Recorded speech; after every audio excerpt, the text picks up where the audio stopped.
Voin hi September ni riat sang hi som ni pathum zirtop ni ania. In savai in chibai levek ule. Breaking news. Tukin singdar sari borvel khan Tengnopol district ka palel khua chu. Meitei misual hawin bomle silai mangin anpeya. He Inkahna hianin Meitei lam hi pali thiin mi engamasatin hliam an tuar bok ni in kan thulak na chuan tar lang ani. He Inkahna hian zofa volunteers ten ne nan chan ngei theinan zoram mi puite ni tong trai pui molong u. Meitei lam hi Central Force te poin an lo kablet ve bok ni in kan thulak na chuan tar lang bok ani. Tuna hian palel khua mi puite hi sahim na songin skula le biak ina an tlan kho mek ni in kan thulak na chuan tar lang bok ani. Tuna a video toy te ilo thlirang.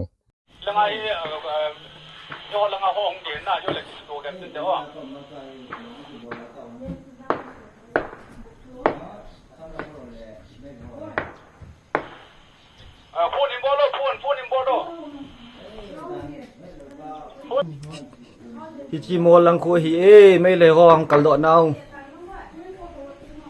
to ai spei ho to kap na lai o hian nang ho tha da ku ki zomi ana boi ka wa hi chi hi chani soi te ki bat win ne long san gol video मत बनाओ यार वो वीडियो मत बनाओ यार मत बनाओ वीडियो मत बनाओ ठीक है जो दिन Tengnopol PIC rang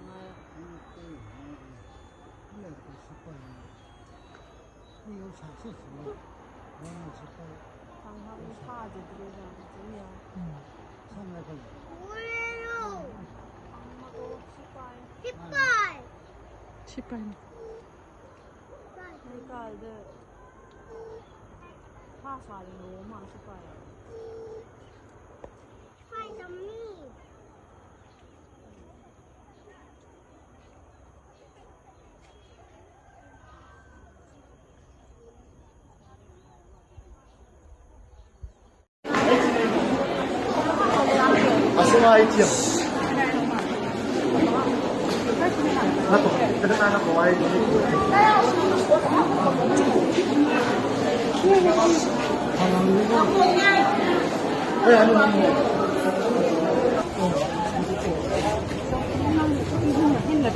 Today we are under attack from the Arambay Tingles, escorted by the commandos. We are right now taking refuge at the BSF camp in Palil.